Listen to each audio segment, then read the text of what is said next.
Assalamualaikum students, how are you all? As you know that we have completed our June and July syllabus, and now we are going to start our August syllabus, which is going to start. Now let's move on the book Oxford Reading Circle, book 8. Now student, it is the chapter of August syllabus, The Great Expectation. My father's family name being Fripp, and my Christian name Phil. My infant tongue could make of both names nothing longer or more explicit than Pip. So I called myself Pip and came to be called Pip.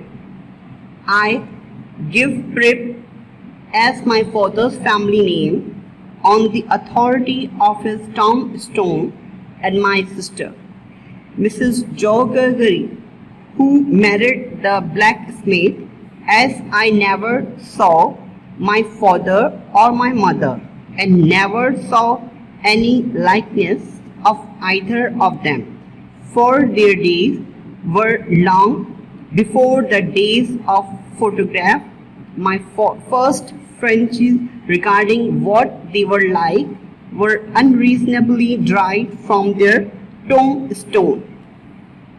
Now I'm going to start this explanation. It is a story of Christian boy that whose name was Fripp and Christian name was Phil. Both of the name was no longer by himself called Pip. Pip was father's family name, and his sister, Mrs. Joe Gregory, she was married to blacksmith, as Pip never saw his father and mother, and never saw their likeness and photograph for long days. But he goes to tombstone of them unreasonably daily. The shape of the letters on my father's gave me an odd idea that he was a square, stout, dark man with curly black hair. From the character and turn of the inscription, also Gregorian wife of the above, I drew a childish conclusion that my mother was freckled and sickly.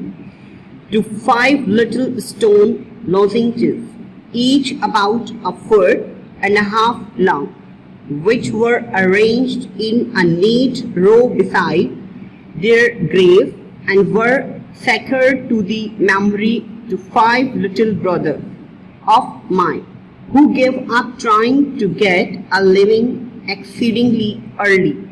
I am indebted for a belief I religiously entertained that they had all been born on their backs with their hands in their trousers pocket, and had never taken them out in this state of existence. Ours was the marsh country down by the river, within 20 miles of the sea. My first, most vivid and broad impression of the identity of things seemed to me to have been gained on a memorable raw afternoon towards evening. At such a time I found out for certain that this bleak place overgrown with nettle was churchyard, and that Philip Fripp, late of his parish and also Gregorian wife of the above, were dead and buried, and that Alexander, Berthrow, Abraham, Tobias, and Roger, infant children of the first, were also dead and buried, and that the dark flat wilderness beyond the churchyard, intersected with dikes and mounds and caves with scattered cattle feeding on it, was the marshes, and that the low legend line beyond was the river, and that the distant savage rear from explanation of this paragraph. The boy thinks that he goes to the tombstone of their father and mother, and he substitutes and magnifies the symbol of 5 stones that shows the 5 brothers of his.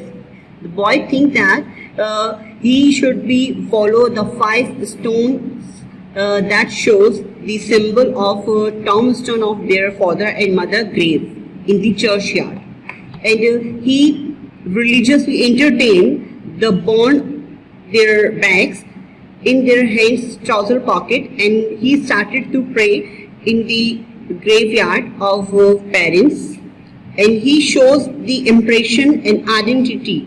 He gained the memorable raw afternoon towards evening that he should be found for certain his black place overground. But in the churchyard, the Philip Parrot led his parish, and Gregorian wife is also dead, and she was also buried over there. But in fact, he was thinking that where the churchyard instructed the dykes, mount gates, and scattered so far and wide, but marshes that he low laden line beyond the river. So distant savages leer from the churchyard, and Natalworthy churchyard, Philip's Prep laid this parish, and also Gregorian wife is above. So now students, we have completed our 2 paragraph for a day. Now later on video, I'll give you after paragraph or Gregorian paragraph explanation. Till then, see you. Take care. Allah Hafiz. Hello students, how are you all? As you know that we have completed our June and July syllabus, and now we are moving on to August. Now this is your book 8, the grammar tree. Now we will move on the August syllabus. It is the chapter of determiners, unit 11. It is your August syllabus. Now what is determiners? A determiner signals the coming of a noun in a sentence and determines the meaning of a noun or pronoun phrase. Determiners are of many types: articles, possessive, demonstrative, distributive, number, quantifiers, and interrogative. Means what is determiner? Determiners is a coming noun that shows the meaning of noun or noun phrases. If any sentences shows the phrases in the noun, you have to recognize the sentence of noun phrase and noun, and same sentence you have 2 types of articles that show the possessive, demonstrative, distributive, number, quantifiers, and interrogative. Now move on to kinds of determiners. The categorization of determiner is based upon their position with regard to the noun or the noun phrase they modify. Thus, we have 2 following types. The categorization of determination is based on these positions that shows the modifier of the noun phrase, and that have following types. That is central determiners. These can be articles, possessive, demonstrative, quantifiers, or WH determiners used before a noun or a noun phrase. Only one central determiner can be used in a noun phrase. Central determiners are the articles that show the possessive, demonstrative, quantifiers, and WH determiners are used to show the noun or noun phrases. Only central determiners can be used in a noun phrase. That is, in example, this bag seems to be weigh at least 50 kilograms. You need to see a doctor at once. Now move on the predeterminers. These come immediately before the central determiners. They are used mainly for referring to quantity. For example, all, both, such, so, just, only, once, double, many, one-third, fraction, etc.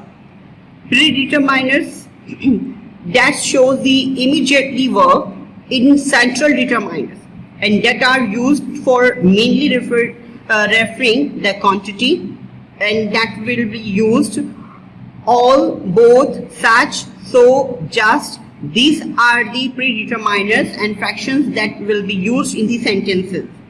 Example, half a kilo should be enough for 3 people. I gave her both notebooks.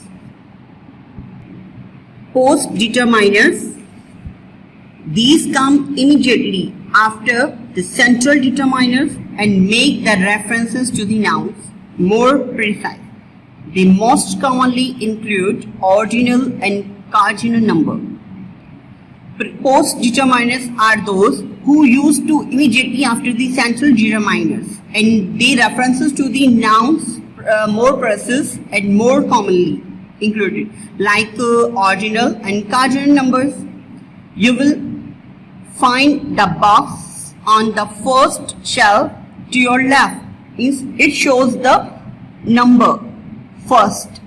Where are the 2 files I had kept here? It is also showing the number cardinal or the ordinal number.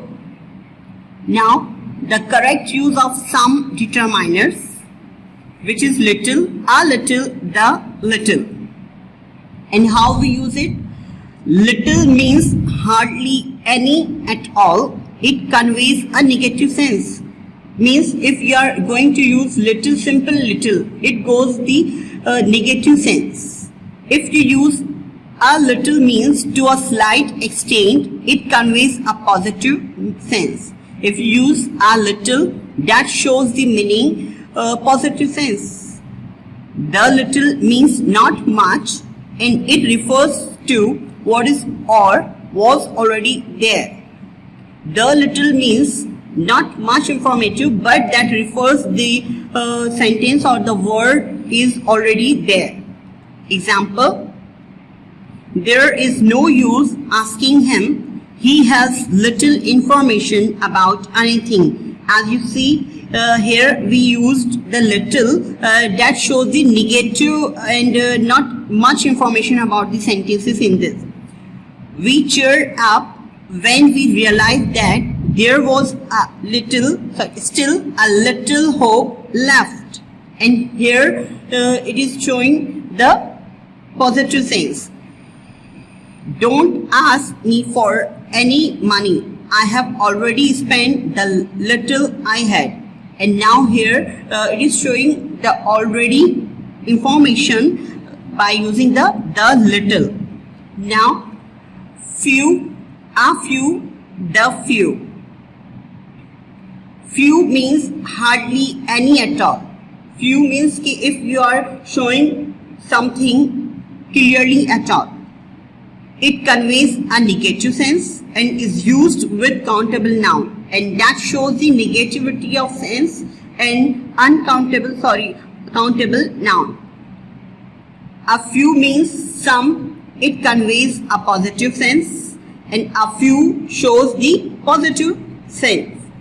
The few means not many, and it refers to what is or was already there. As I showed or explained the little, here the few is also same, that refers the already present in the sentence. Example, few students showed interest in the field trip. I have read a few books on this subject. I have read the few books I have. Now move on. Much, many. Much refers to quantity. It is used with uncountable noun. Much refers the quantity, and that is used in uncountable noun. Many refers to number. It is used with countable noun, and many shows the number, and that is used with the countable noun. She does not have much patience. There were many girls in the room.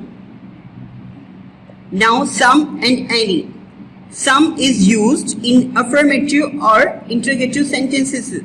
Some is used, we almost used some and any in the affirmative and interrogative sentences when we are asking any question. I bought some ice cream. Do you have some time? Any is used in negative or interrogative sentences, and we can use any in interrogative and negative sentence also. Do you have any ice cream at home? I have not seen any bookstores here. Each and every. Each means one of the two or more things of any number. Each shows that two or more than things in any countable numbers. Every is used when speaking of more than two, usually a large number, and every is used for more than two and usually in the large numbers.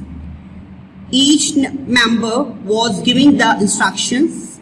Every soldier had a gun. Now either and neither. Either refers to one or the other of two countable nouns. Either is refers the one or other, one more than one countable nouns. Neither refers to none of the two countable nouns, and neither refers none any two numbers, that is countable noun. Example, either of you can look after the travel arrangements. I found neither of the place interesting. Now here we have completed our explanation of Unit 11 Determiners, which is the syllabus of August. So till then, next video, Allah Hafiz, stay safe at home.